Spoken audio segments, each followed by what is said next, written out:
Welcome to this Tutor to You Sociology topic video on stratification and differentiation. In this video we're going to look at the work of Wilkinson and Pickett and the spirit level. The spirit level, Why Equality is Better for Everyone by Richard Wilkinson and Kate Pickett not only presents compelling arguments regarding the social benefits of reducing income inequality, but also outlines the methodology behind their research. While their findings have garnered significant attention, it's crucial to examine their methodology and consider criticisms related to it. In this video, we're going to look at the key findings, their methodology, and some of the criticisms of their work. Wilkinson and Pickett's research methodology involved a comparative analysis of data from various countries, primarily relying on secondary sources such as national surveys, census data, and academic studies.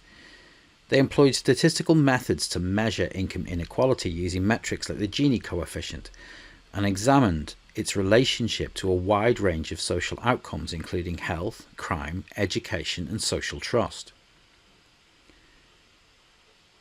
They conducted cross-sectional analyses, comparing data from different countries at a single point in time. And while this approach allows for broad comparisons across diverse societies, critics have argued that it may oversimplify complex social dynamics and fail to capture temporary changes or causal relationships. Moreover, cross-sectional analyses cannot establish causation definitively, as they only reveal associations or correlations between variables. Wilkinson and Pickett's central thesis revolves around the negative correlation between income inequality and various social problems. They assert that more unequal societies tend to experience higher rates of health issues, crime, educational disparities, and social mistrust. However, critics argue that while correlations between inequality and social problems exist, establishing causation is more complex. Other factors such as cultural differences, historical context, and policy decisions could also play significant roles in shaping social outcomes. One of the most significant findings in the spirit level is the association between income inequality and health outcomes. Wilkinson and Pickett demonstrate that societies with greater income disparities tend to have worse overall health, including higher rates of obesity, infant mortality, and mental illness.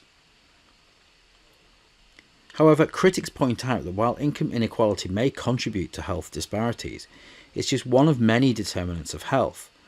Factors like access to healthcare, environmental conditions, and individual behaviours can also play crucial roles in shaping health outcomes. Wilkinson and Pickett argue that income inequality hinders social mobility, perpetuating cycles of poverty and privilege. This echoes much of the other research that has been done into this area by the likes of Goldthorpe, Exley, Friedman and Larison, and Marshall et al. However, critics contend that the relationship between inequality and mobility is not straightforward.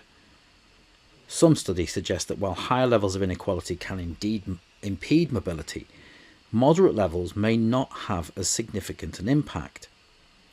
Other factors such as education, family structure and government policies can also influence mobility outcomes, complicating the relationship between inequality and social mobility. Wilkinson and Pickett link income inequality to higher crime rates, particularly violent crimes such as homicide and assault. They argue that social disparities and feelings of relative deprivation contribute to increased criminal behaviour in more unequal societies. They also highlight the negative impact of income inequality on educational outcomes, with more unequal societies experiencing lower levels of academic achievement. However, critics point to issues such as funding disparities, curriculum quality and teacher effectiveness, contributing to educational inequalities as well as income inequality. Wilkinson and Pickett also emphasise the importance of social trust and cohesion for social well-being, linking income inequality to lower levels of trust and social capital. Furthermore, they discuss the implications of income inequality on environmental sustainability, noting higher levels of resource consumption and environmental degradation in more unequal societies. Critics agree on the need for sustainable development, but question whether reducing income inequality alone is sufficient to address environmental challenges.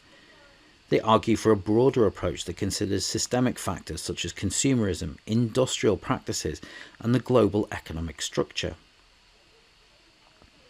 When looking at social trust and cohesion, critics argue that there are many factors that influence social trust. Political polarization, media influence, and cultural values also shape social trust, which complicates the impact of income inequality on social cohesion. There are also a number of further criticisms, particularly about the methodology of Wilkinson and Pickett's research. Some critics argue that the countries included in Wilkinson and Pickett's analysis are not representative of global diversity, potentially introducing selection bias. The authors primarily focused on affluent Western democracies, which may not be representative of the broader range of socio-economic and cultural contexts worldwide. This limited scope may constrain the generalizability of their findings and overlook important variations within and across societies. They are also criticised for not establishing causal relationships between income inequality and social outcomes. This is challenging due to the presence of confounding variables. While Wilkinson and Pickett suggest that income inequality directly influences social problems, critics argue that other factors such as historical legacies, political institutions, and cultural norms could also play significant roles. Untangling these complex interactions requires rigorous longitudinal studies and sophisticated statistical methods. And finally, critics raise concerns about potential publication bias in studies included in Wilkinson and Pickett's analysis. Studies reporting statistically significant correlations between income inequality and social problems may be more likely to have been published, leading to an overrepresentation of positive findings in the literature. This bias could inflate the perceived strength of the relationship between income inequality and social outcomes.